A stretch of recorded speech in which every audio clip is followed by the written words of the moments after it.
오늘은 회복과 부흥 7번째 시간입니다. 아침의 옷을 입으라, 아침의 옷을 입으라 라는 제목으로 말씀을 전합니다. 지난 수요일 날 조창원 전도사님이 말씀을 전해주셨는데 학교에 있었던 이야기로 처음 말씀을 이어가셨습니다. 어떤 학생이 수업 시간에 교수님한테 이런 질문을 했다고 해요. 그리스도인의 완전이 가능합니까? 그리스도인의 완전이 가능합니까? 이런 의미입니다. 정말 우리가 구원받았다면 예수님처럼 살 수 있습니까? 예수님처럼 사는 게 가능합니까? 그때 무슨 대답을 했었을 것 같아요? 대부분 학생들이 이렇게 대답했다고 해요. 그리스도인의 완전, 예수님처럼 사는 거 불가능하다. 심지어는 그리스도인의 완전을 이야기하는 사람, 예수님처럼 사는 것이 가능하다고 이야기하는 사람은 교만한 사람이다. 여러분 어떠세요? 우리가 예수님을 믿고 구원받았는데 예수님처럼 사는 것이 가능합니까? 아니면 예수님처럼 사는 것이 불가능합니까? 근데 그때 전도사님이 이런 질문을 해봤다고 하죠.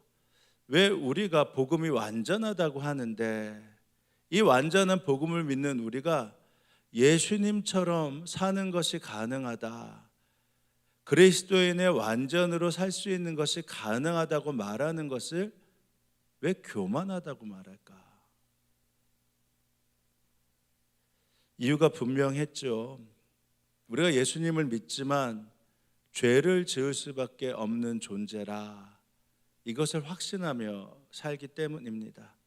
아니, 어떻게 예수 믿는데 죄 안 짓고 살아? 예수님은 죄를 안 지었잖아요. 근데 우리는 예수를 믿어도 당연히 죄를 지을 수밖에 없지. 그러니까 그리스도의 완전은 불가능해. 여러분, 이 학생들의 의견에 100% 동의하십니까? 혹시 여기에서 그래, 우리 전도사님은 참 교만한 사람이구나, 그리스도인의 완전히 가능하다고 생각하는 것, 예수님처럼 살 수 있다라고 생각하고 말하는 것, 이 전도사님 좀 특별하고 교만하구나 라는 그런 생각이 드십니까? 제가 보기에 만약에 조창원 전도사님이 학교에서 다른 사람들은 이거 교만한 거야, 이거 불가능해 라고 하는데 혼자 손을 들고 그리스도인의 완전히 가능합니다, 예수님처럼 살 수 있습니다 라고 한다면 학교에서 왕따 당했을까요? 대학원인데. 여러분 어떻게 생각하세요? 근데 전사님이 그러세요. 예수님을 믿는다면 그리스도인의 완전을 믿고 살아야 된다. 예수님처럼 살 수 있다라고 믿고 살아야 된다. 이게 복음의 완전성이다. 복음이라면 그렇게 할 수 있다. 그러면 여러분 이제 다시 묻습니다. 여러분은 죄 짓는 것이 편하세요? 아니면 죄를 짓지 않는 것이 편하세요? 죄를 지어도 어쩔 수 없는 거다라는 생각을 하십니까? 아니면 죄를 지은 후에 다시는 이런 죄를 짓지 말아야지 하면서 회개하며 하나님 앞에 나아가서 그 죄를 이겨내고 승리하고 계십니까? 여러분, 죄 짓는 거 불편하죠. 그리고 죄 지은 후에 다시는 이 죄를 짓지 말아야겠다, 다시는 이 죄 앞에 내가 무너지지 말아야겠다, 그런 생각들 하지 않으십니까? 근데 세상이 다 그럴까? 그렇지 않다라는 겁니다. 요한복음을 읽어보면 예수님이 우리의 구주인 동시에 그래서 이 세상의 빛으로 오셨다라는 말씀으로 요한복음이 시작됩니다. 세상에 와서 모든 사람을 비추는 참 빛이 있었다. 그런데 사람들은 빛으로 오신 예수님을 알아보지도 못했고 또 싫어했습니다. 아주 싫어했어요. 그분이 세상에 계셨고 세상은 그분을 통하여 만들어졌는데도 세상이 그분을 알지 못했으며 자기 땅에 오셨으나 자기 백성들까지도 그분을 영접하지 않았다. 그러니까 이 구절 읽으면요, 대부분이 잘 이해가 되지 않아요. 예수님이 빛으로 오신 것, 이거 다 당연히 받아들일 수 있지만 빛으로 오신 예수님을 알아보지 못하고 싫어했다. 이게 잘 이해가 안 되거든요. 저희의 수준으로 볼 때는. 아니, 어둠에서 빛이 비쳐요. 그러면 이걸 몰라볼 사람이 어디 있겠어요? 어둠 가운데 있을 때 빛이 한 줄기만 비춰도 다 알 수 있는데 빛을 몰라본다? 그리고 빛이 비추는 것 아주 좋은 일 아니겠습니까? 그런데 왜 빛으로 오신 예수님을 알아보지도 못했고, 또 알아봤다면 얼마나 좋아요. 어둠에 빛이 비치니까. 근데 싫어했다. 이게 이해가 되세요? 근데 그것이 빛이 무엇을 말하는지를 정확하게 이해하면 싫어할 수 있겠구나, 모른 체 할 수 있겠구나라는 생각이 듭니다. 성경이 말하는 빛이란 어둠을 환히 밝히는 것뿐만 아니라 감추인 것을 드러낸다 라는 의미를 갖고 있거든요. 감추인 것을 드러낸다. 저는 어둠 속에 있었을 때는 이것이 더러운지 이것이 쓰레기인지 잘 몰라요. 근데 빛이 비추니까 이것이 쓰레기였구나, 이것이 더러웠구나, 이것이 부끄러운 게 아니었는데 이게 보이니까 부끄러운 것이었구나, 이 감추인 것이 다 드러냅니다. 그러니까 이게 싫은 거예요.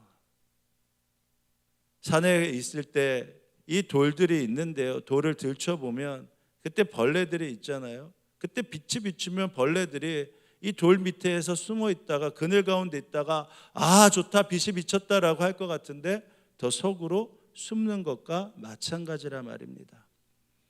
예수님이 빛이다라는 말은 이와 같은 일이 예수님을 만날 때 동일하게 일어난다는 겁니다. 우리가 예수님을 만나게 되면 우리 안에 감추어져 있던 것이 환히 드러나요. 그러면 그때 내가 그동안 어둠 가운데 있었을 때는 잘 모르는데 빛이 비추니까 그동안 내가 잘못 살았구나, 내 안에 숨겨진 죄가 이거구나, 이것이 드러나면서 내 안에 있었던 생각과 삶이 얼마나 악한지를 보게 됩니다. 그래서 그동안 보지 못했던 자기의 온갖 더럽고 악한 것을 보았기에 예수님의 빛이 비추니까 회개하고 꼬꾸라져서 어둠의 일을 정리하고자 합니다.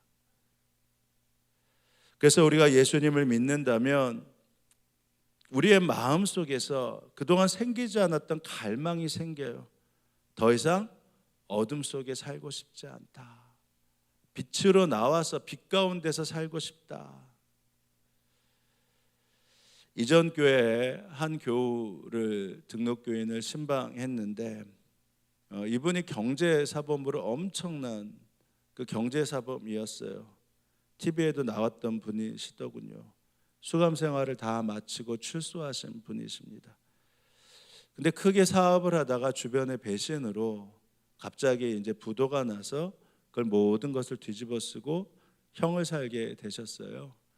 들어보니까 그럴 수 있겠다, 정말 참 힘들었겠다 싶더라고요. 그러니까 이 배신감에 교도소에서 잠이나 제대로 잤겠습니까? 하루하루 이를 갈며 사셨다고 하죠. 나가만 보면 내가 이 사람 가만두지 않는다. 계속 그러니까 이 점점 교도소 안에서도 건강이 제대로 되겠습니까? 얼굴이 흑빛이 되고 그만큼 비참한 삶을 계속 살았죠. 그러다가 교도소 내에서 예수님을 영접했습니다. 근데 예수님을 영접한 다음에 그 안에 예수님이 자기 안에 들어오니까 무슨 생각이 들냐면 그 배신한 사람들, 죽이고 싶던 사람들에 대한 마음이 사라지고 이 자기의 잘못이 더 보이는 거예요. 그동안 살아왔던 부끄러운 자기의 삶들이 다 자기 안에 투영되기 시작한 겁니다. 그래서 주님 앞에 그것이 드러날 때마다 하나님, 제가 이런 죄를 지었습니다, 이런 죄를 지었습니다 하면서 매일매일 일기를 쓰기 시작했어요. 자기의 죄에 대해서, 그리고 회개하는 마음에 대해서. 그때 썼던 것을 저한테 보여주는데 두께가 이만큼이 있어요. 몇 노트가 있더라고요. 근데 제가 오히려 그 노트를 보면서 걱정이 돼요. 이거 다 이제 죄값 치르고 나왔는데 새 삶 사는데, 새 삶을 살고 있는데 이런 거 알려주면 오히려 문제가 될 수 있겠다. 게다가 교회를 다니신다고 하는데 뭐 크던 작던 교회 안에 얼마나 말이 많습니까? 이런저런 말들이 있는데 저 사람 저런 사람이었다라는 거 알려지면요, 그게 얼마나 순식간에 전파돼요. 그래서 제가 말씀드려서 혹시 집사님 전과가 드러나고 이런 것들 다 드러나면 속회에서도 결국은 말을 하게 되고, 그러면 이런저런 말 들리면 시험 들 겁니다. 오히려 제가 그랬어요. 그때 솔직히 말씀하시더군요. 자신에게 전과가 있다라는 것, 자신에게 이런 죄가 있다라는 것 드러나는 거 굉장히 두렵긴 하대요. 근데 어찌되었던 자신이 예수님을 믿게 되었고 예수님 앞에 나오게 되었으니 이 마음보다 예수님 앞에 나와서 빛 가운데로 나온 그것이 자에게는 더 기쁨이라는 것입니다. 그래서 예수 믿게 되었으니 뭐 이거를 제가 다 까발리고 다니는 건 아니지만 필요한 사람이 있다면 이것들을 내가 드러내는 것을 어려워하지 않겠다. 예수님을 만났으니 지난 삶을 숨길 이유가 무엇이 있겠냐라는 거예요. 여러분, 예수님 제대로 만난 것이죠. 요한복음 8장에 예수님이 이렇게 말씀하셨단 말입니다. 예수께서 다시 그들에게 말씀하셨다. 나는 세상의 빛이다. 나를 따르는 사람은 어둠 속에 다니지 아니하고 생명의 빛을 얻을 것이다. 십자가 복음, 십자가 사랑에는 분명한 목적이 있습니다. 그것은 첫 번째는 죄사함의 은혜예요. 우리가 구원받았음을 십자가로 알려준 죄사함의 은혜입니다. 또 하나는 이 땅에서 우리가 삶을 살면서 어둠의 길을 걸어가지 않고 빛 가운데, 어둠의 삶을 청산하고 빛 가운데 살 수 있도록 바로 우리에게 십자가를 보여주는 것입니다.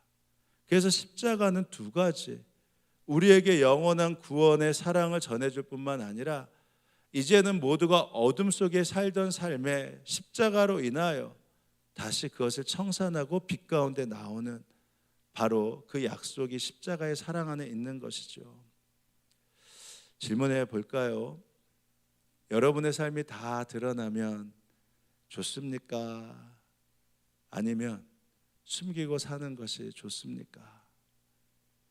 빛이 좋은 사람은요, 일부러 그럴 필요는 없으니까 드러나게 돼도 그것 가운데 십자가가 더 나에게 크고 예수의 사랑이 더 크기 때문에 별로 어렵지 않습니다. 그런데 말씀드린 대로 다 그렇게 반응할 수 있는 건 아니잖아요. 많은 사람들은 가능하면 그냥 적당히 가릴 걸 가리고 숨기고 사는 거 더 편하게 생각합니다. 아니, 생명의 빛이 비추어 오면 점점 더 어둠 속에서 숨기 시작하시죠. 부끄러운 과거가 드러날까 봐 어둠 속으로 더 깊이 숨게 되는 것입니다. 근데 그것으로 끝나는 것이 아니에요. 자꾸만 자기의 마음을 찌르거든요. 그러니까 어떻게 해요? 그 빛인 예수를 거부하고 싫어하게 만들기 시작하죠. 예수님 시대 때 헤롯과 유대 지도자들이 예수님을 죽이려 했던 이유가 뭐죠? 숨는 정도가 아니라 예수님을 죽이려고 했습니다. 그 까닭이 빛인 예수님을 감당할 수가 없었어요. 솔직히 자기의 죄와 허물을 드러낼 마음이 없었기 때문입니다. 빛이 세상에 들어왔지만 사람들이 자신들의 행위가 악함으로 빛보다 어둠을 더 좋아하였다는 것을 뜻한다. 악한 일을 저지르는 사람은 누구나 빛을 미워하며 빛으로 나오지 않는다. 자기의 행위가 드러날까 보아 두려워하기 때문이다. 여기 재밌는 구절이 나오죠. 악한 일을 저지른 사람은 누구나. 근데 어찌 보면 오늘날 시대가 예수님 시대보다 더 악하다고 말할 수 있지 않습니까? 아예 빛으로 나오는 것조차 막아버리고 있어요. 고린도전서 1장 18절에 보면 십자가가 멸망하는 사람에게는 미련한 것이라고 했는데 아주 그냥 미련한 것으로 만들고 맙니다. 그래서 죄를 부정하는 시대를 넘어서 죄를 권하는 시대, 죄를 자랑하는 시대로 이 시대를 만들어가고 있잖아요. 오늘날 지배하는 포스트 모던 이 사상은요, 죄라는 것을 말하지 말자, 자기의 선택이라고 말하기 시작합니다.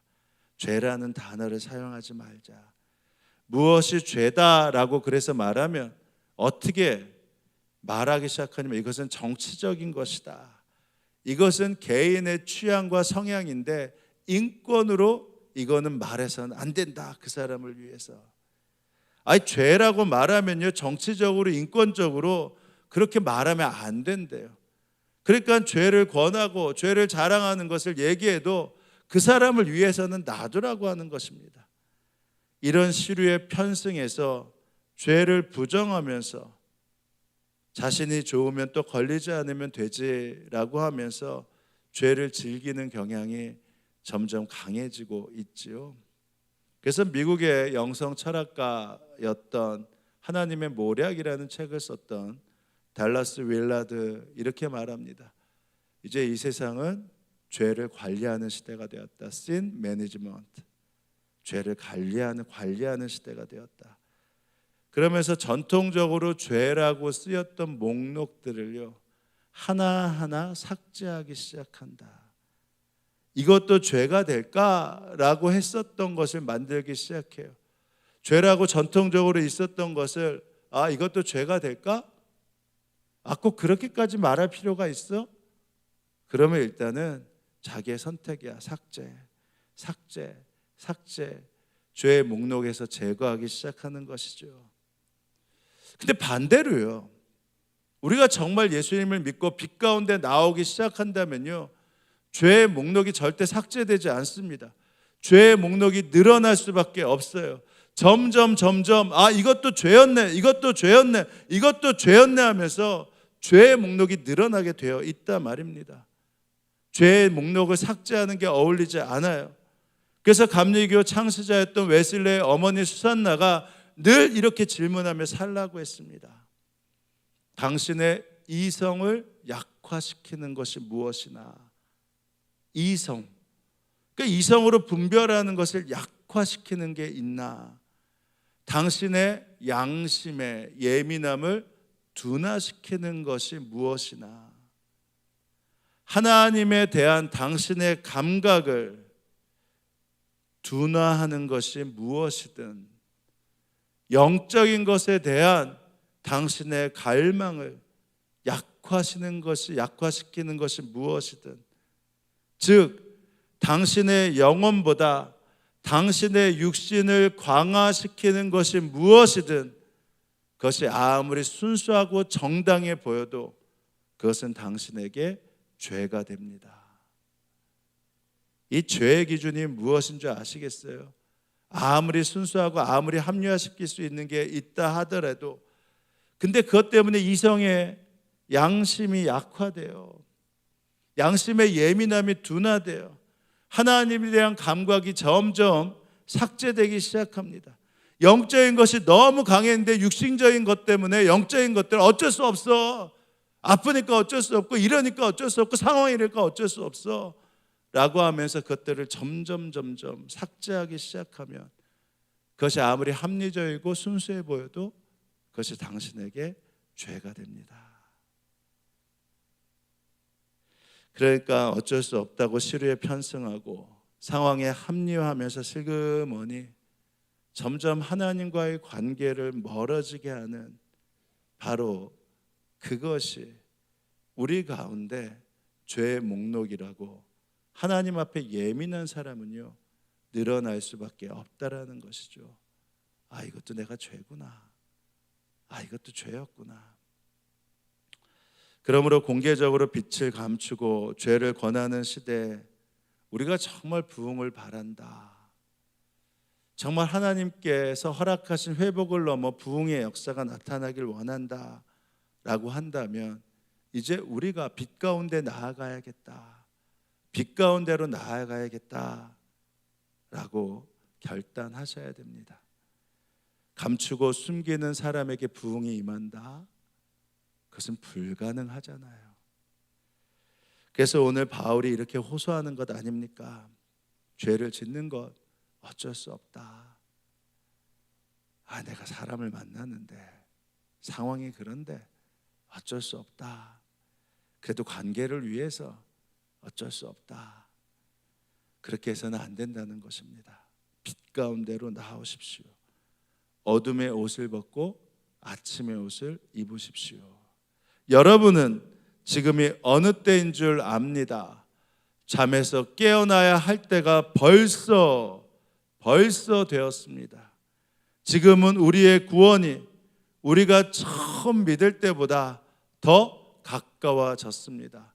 이거 당연한 거 아니겠습니까? 개인의 구원이든 십자가 복음을 통한 다시 오실 주님의 날이든 이거 가까워진 거 당연하잖아요. 밤이 깊고 낮이 가까웠습니다. 그러니까 가까워졌다라고 하는 것은 밤이 깊으면 깊을수록 아침이 밝아올 때가 가까워 온 거니까 밤이 깊고 낮이 가까웠습니다. 그러므로 우리는 어둠의 행실을 벗고 빛의 갑옷을 입읍시다. 자, 어둠의 옷을 벗고 빛의 갑옷을 입자. 생각해 보세요. 잠에서 깨어났다면 무엇을 할까요? 잠옷을 벗어 던져야 되잖아요. 제가 새벽에 우리 성도들 오는 거 참 감사합니다. 제가 새벽마다 그래도 참 감사한 게 제가 여기 와서 말씀을 전할 때 이 말씀을 들어줄 성도가 있다는 게 얼마나 감사한지 모릅니다. 사실 교회마다 새벽 예배를 드리기 힘든 게 뭔 줄 아세요? 혼자만 있다고 하는 교회들이 얼마나 많아요. 근데 이번에 특세를 하면서도 새벽마다 얼굴을 마주치고 눈빛을 마주치고 이 말씀을 준비한 말씀 뭐라고 함께 들어줄 성도들이 있는 게 얼마나 감사한지 모릅니다. 근데 제가 새벽에 인사를 잘 안 하긴 해요. 왜냐하면 그래도 여기서 보면 다 얼굴이 마스크를 쓰고 있지만 그래도 이게 그렇거든요. 그래서 가능하면 인사를 잘 안 하려고 합니다. 근데 한 가지는 분명히 알아요. 밤에 입던 옷을 입고 나오시는 분은 단 한 분도 없다라는 것입니다. 만약에 밤에 입던 옷을 입고 여기에 왔다면 우리가 그런 생각을 하겠죠. 지금 수험생을 위해서 기도할 때가 아니구나. 저분을 위해서 기도할 때구나. 사실 그렇지 않겠습니까? 특별한 경우 아니면 밤에 옷을 입고 밤에 입었던 옷을 입고 이곳에 오시는 분은 없어요. 다른 옷을 입어야지만 우리가 아침을 준비할 수 있다라는 것입니다. 밤에 옷을 벗어야지만 아침을 준비하는 옷을 입는 것 아니겠습니까? 그러니까 우리가 정말 예수님을 믿었다면 빛의 갑옷을 입기 위해서 어둠의 옷을 벗을 수밖에 없는 것입니다. 이 두 가지를 같이 입을 수가 없는 거죠. 그럼 아침의 옷을 입고 단정하게 행동한다는 것이 무엇인가? 여러 가지가 있는데 오늘 바울은 이 세 가지를 말했어요. 호사한 연애와 술 취함을 버리는 것이다. 음행과 방탕을 버리는 것이다. 싸움과 시기를 버리는 것이다. 첫째, 어둠의 행실을 벗기 위해서 아침의 옷을 입는다라는 것은 먼저 방탕과 술 취함에 바로 이 관계와 이 모습을 끊어버리는 것이다. 낮에 행동하듯이 단정하게 행합시다. 호사한 연애와 술 취한 음행과 방탕, 싸움과 시기에 빠지지 맙시다. 여러분 보통 밤하면 어떤 생각이 드세요? 물론 이 아침서부터 새벽을 시작하면 밤이 되면 너무 좋아요. 잠을 편안하게 잘 수 있으니까. 그러니까 어떤 분은 밤하면 쉬는 시간이다라고 생각할 것입니다. 근데 이거를 그냥 보편적으로 보면 밤하면요, 퇴폐와 향락의 상징이라는 단어가 바로 밤이 포함되면 다 만들어지는 것을 알 수 있어요. 문화하면 나쁘지 않잖아요. 근데 여기에 밤을 붙이면 어떻게 돼요? 밤 문화하면 밤 문화가 굉장히 건전하고 깨끗하고 좋고 힘이 난다라고 생각하는 분 계십니까? 분명히 문화라는 것은 긍정적인 의미인데요, 거기 앞에 밤 문화가 붙으면요 부정적으로 돌변을 합니다. 그래서 오늘과 내일을 이어주는 이 접촉점, 바로 접속점이 바로 밤인데, 밤을 어떻게 지나느냐에 따라서 바로 내일의 시작과 내일의 의미가 달라지는 것입니다. 구약시대 때 사사로 삼손이 부르심을 받았잖아요. 근데 이 삼손이요 밤만 되면 무절제하기 짝이 없었어요. 결국은 어느 날 술 취해서 들릴라의 무릎에서 그 밤에 잠을 청했다가 두 눈이 뽑히고 쇠사슬에 매어 짐승처럼 맷돌을 가는 그러한 인생으로 전락되고 말았습니다. 그릇된 밤의 결과였어요. 이와 마찬가지로 술잔치가 낮에는 대개 벌어지지 않습니다. 밤에 베풀어집니다. 연애는 보통 저녁에 시작되고요, 폭음과 술 취함 속에서 술잔치는 밤늦도록 계속됩니다. 술 취함이 얼마나 부끄러운 일인지 말할 필요도 없습니다. 그리스도인이라고 이미 고백한 사람에게도, 아무리 절제하고 자제하는 사람에게도 술 취함은 영혼을 파괴하는 죄입니다. 잠자는 사람들은 밤에 자고, 술 마시는 사람들도 밤에 마시고 취합니다. 이거 제가 말하는 게 아니에요. 데살로니가에 나와 있어요. 밤에 잠을 자는데 왜 밤에 잠을 안 자고 술 취하냐? 밤에 술 먹고 무슨 관계를 맺겠다고. 제가 말한 게 아니고 성경에 나와 있는 거예요. 스펄저 목사님이 설교에 이런 내용이 있더군요. 회심한 남자가 있었대요. 근데 그에게는 이 회심이라는 단어가 그냥 종교적인 그런 행위에 불과하다는 거였습니다. 그는 회심했다고 했는데도 여전히 과하게 술을 마시는 그러한 습관을 버리지 않았다고 합니다. 뭐 그런 거지. 그러니까 회심했다고 했는데 그에게 나타난 변화라고는 사회적으로 인정하는 모습이나 은밀한 데서 그냥 술을 마시는 것을 끊지 않았다고 하죠. 목사님이 이러세요. 그는 죄인의 옷을 벗지 않은 채 성도의 옷을 입었습니다. 그는 욕망의 누더기가 그의 회심의 의상 아래서 썩어가고 있었던 것입니다. 이것은 결코 옳지 않습니다. 분노와 술 취함은 제거되어야 합니다.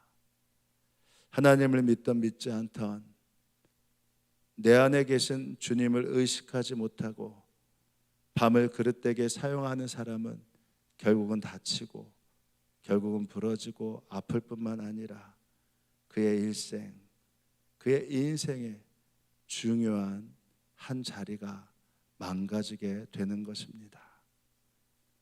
그러므로 정말 주를 믿는 사람은 밤과의 관계를 끊습니다. 태양은 흥청거리는 술잔치를 비난하고 사람들은 대개 그 경고에 주의를 기울입니다. 이게 목사님의 말씀이세요.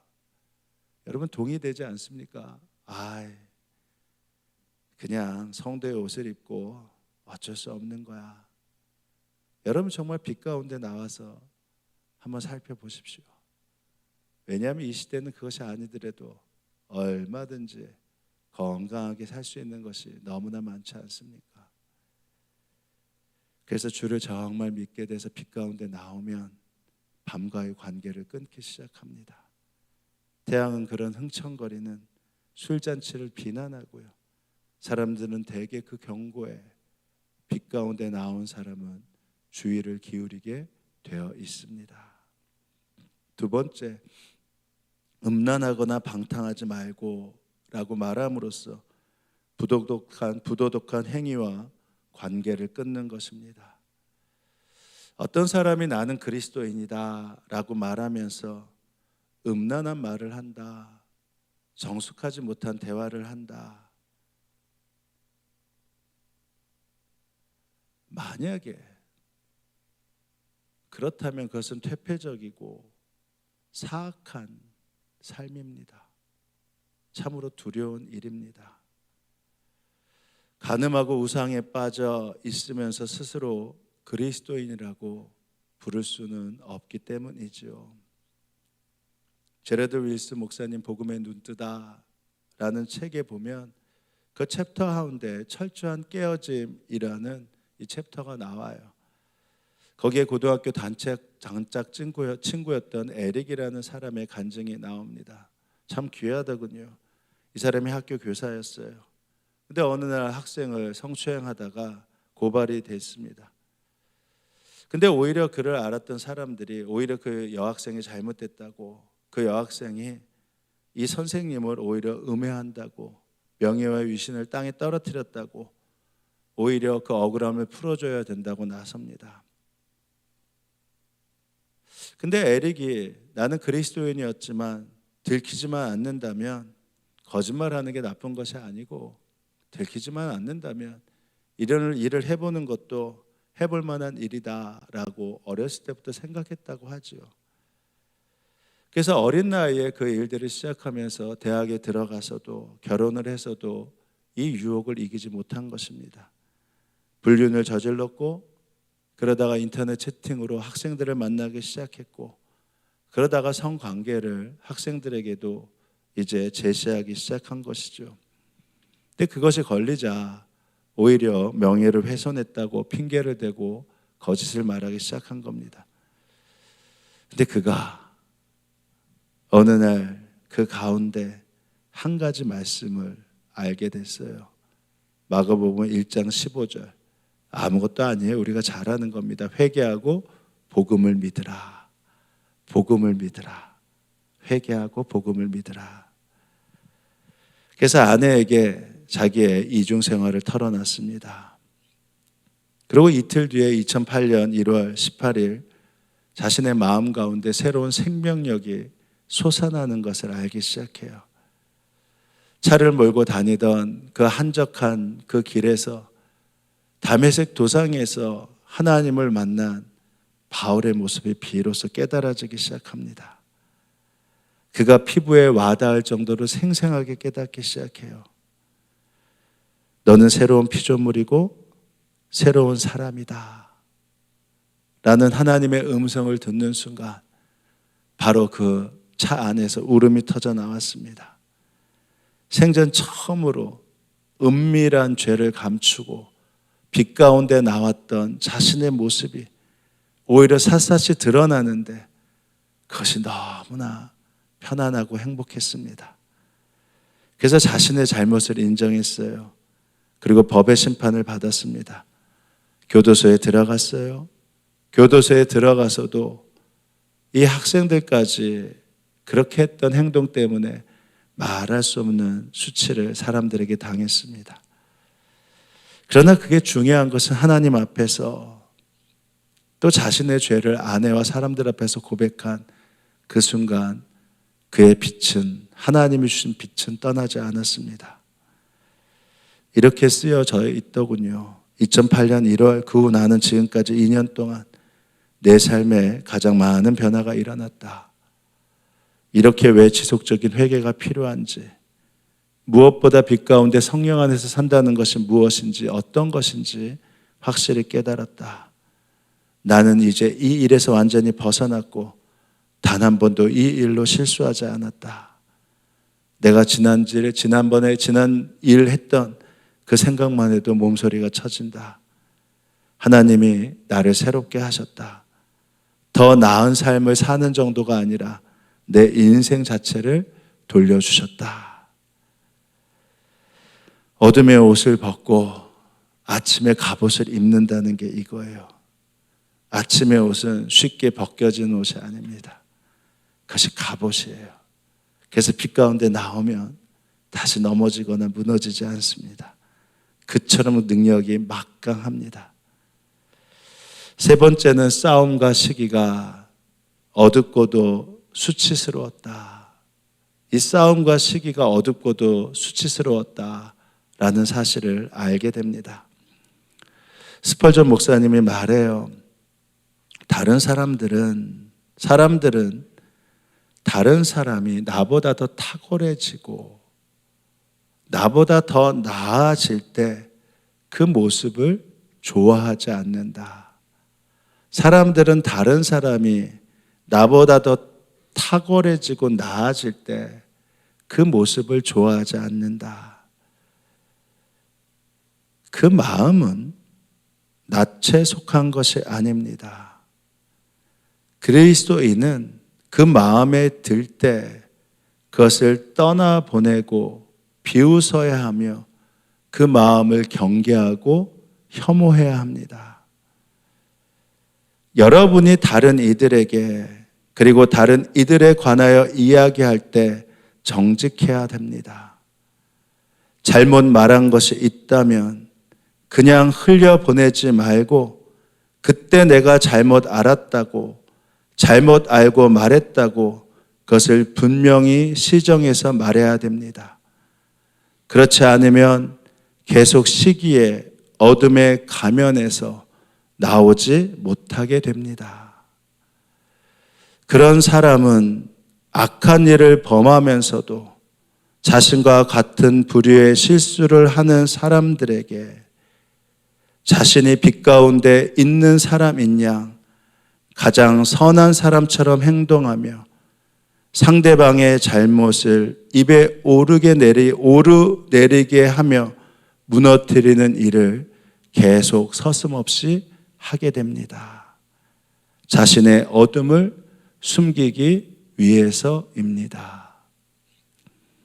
그러나 내가 아침의 옷을 벗고 어둠의 옷을 벗고 아침의 옷을 입기 시작하면 강력한 전등불이 자신의 머리 위에 환하게 비치고 있다는 생각에 그는 자신의 말과 행동에 주의를 기울이게 됩니다. 바울이 선언하잖아요. 그래서 주 예수 그리스도의 옷을 입으십시오. 정욕을 채우려고 육신의 일을 꾀하지 마십시오. 우리는 이 선언에 아멘 해야 됩니다. 우리가 천국을 믿고 천국 백성으로 살아간다면 지금부터 오늘부터라도 잠에서 깨어나 밤에 옷을 모두 벗어야 합니다. 이 땅에서도 그리스도인의 완전한 그 완전을 믿고 죄의 누더기를 벗고 아침의 옷을 입으며 그것을 갑옷 삼아 살아가야 합니다. 세상이 악하니까 어쩔 수 없어. 아니요. 주 예수 그리스도를 바로 믿으시기 바랍니다. 그러면 세상을 바라보는 눈이 변하게 되어 있습니다. 어거스틴이 오늘 말씀을 읽고 아침의 옷을 입게 되지 않았습니까? 그가 이렇게 말하잖아요. 내가 이 말씀을 읽는 순간 마음에 강한 빛이 들어오는 것 같았다. 나는 그 이상을 읽으려 하지 않았으며 읽을 필요도 없었다. 이게 무시하는 게 아니잖아요. 왜냐하면 그 구절을 읽는 순간 말하자면 안심의 빛이라고 할 수 있는 그 무엇이 마음속에 스며들어 모든 의욕의 어둠을 말끔히 제거해 버렸기 때문이다. 말씀을 마칩니다. 우리 교회 다니는 것만 만족해서는 안 되잖아요. 부흥을 갈망해야 되고 부흥의 주인공이 되어야 하는 것 아니겠습니까? 부흥이라는 것은 어떻게 시작되나? 하나님의 말씀에 반응하기 시작할 때서부터 이 부흥의 문이 열리기 시작합니다. 그러니까 아직 어둠의 옷을 입고 있으면서 부흥을 바란다면 이제는 잠에서 깰 때입니다. 어둠의 옷을 벗을 때입니다. 그리스도의 완전한 그 완전을 믿으며 빛 가운데 나와 아침의 옷을 입고 다시 새롭게 시작하는 것입니다. 오늘 본문 다시 한번 같이 읽어볼까요? 우리 12절에서부터 14절 같이 읽어봅니다. 밤이 깊고 낮이 가까이 왔습니다. 그러므로 나는 어둠의 행실을 벗어버리고 빛의 갑옷을 입어야 합니다.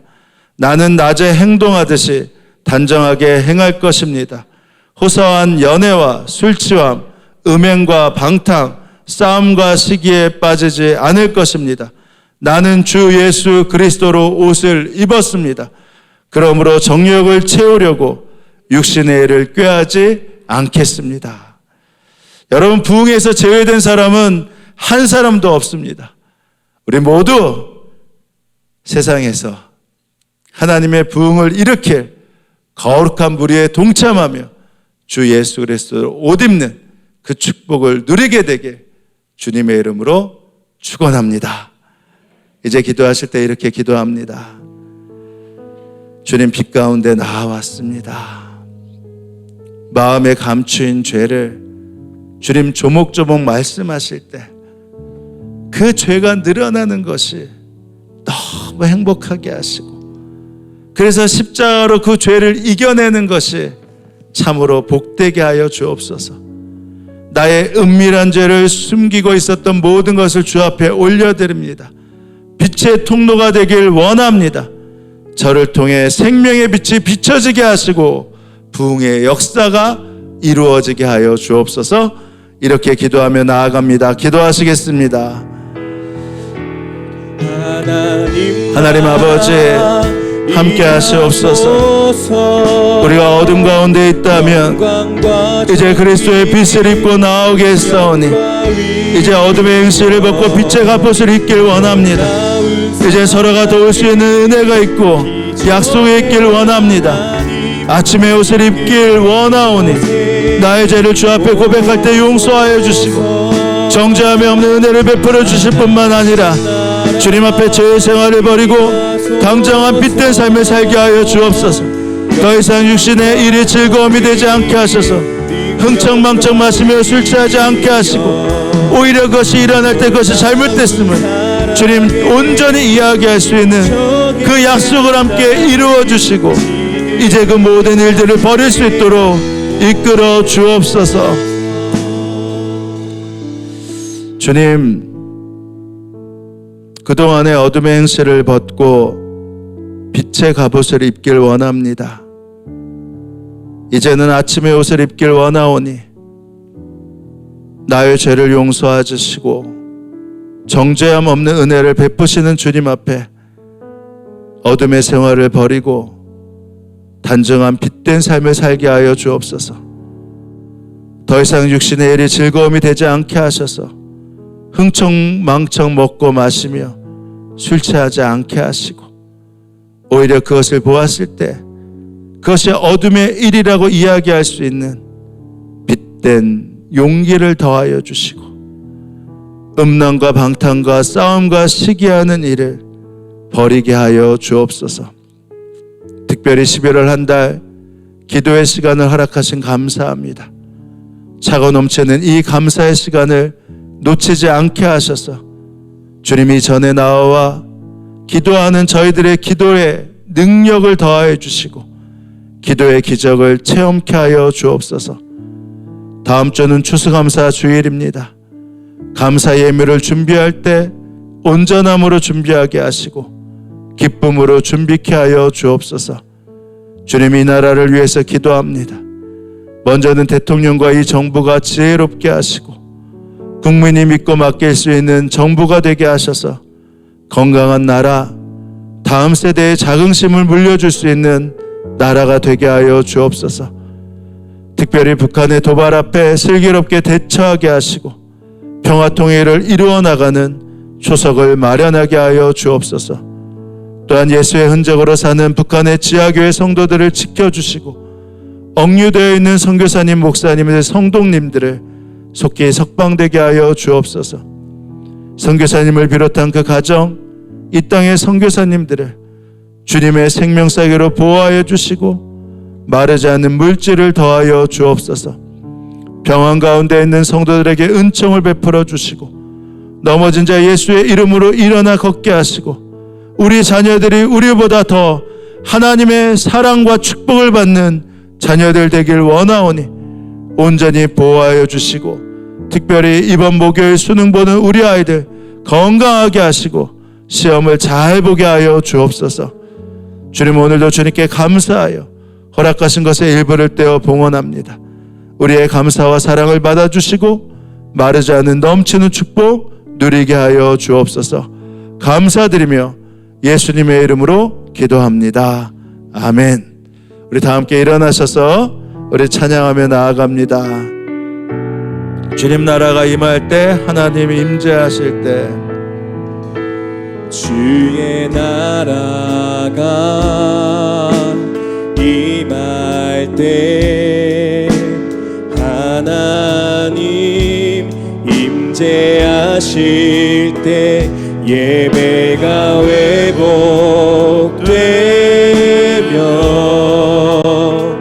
기적은 일어나네.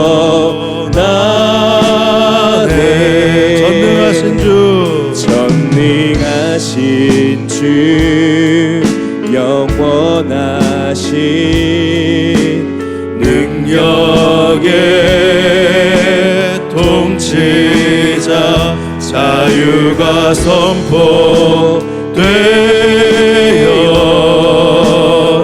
주 백성 돌아오네.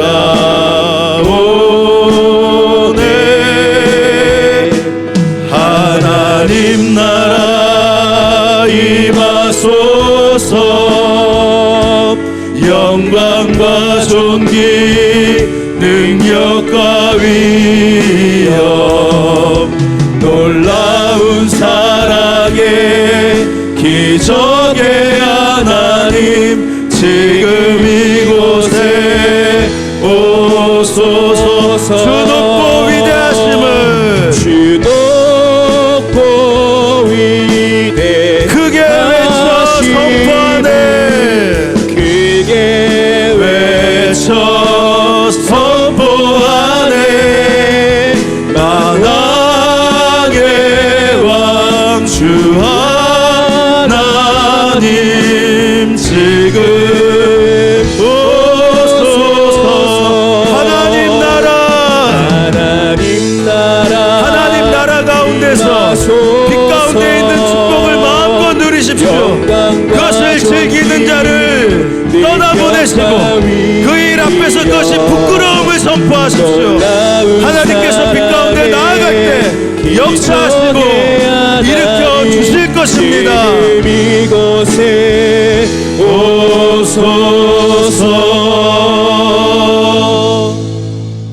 지금은 성부, 성자, 성령 삼일체 하나님의 은혜와 역사가 이 자리에 모인 성도들 머리 가운데, 그들의 일터와 자녀 가운데 지금으로부터 영원히 함께 하옵시기를 간절히 축원하옵나이다. 아멘.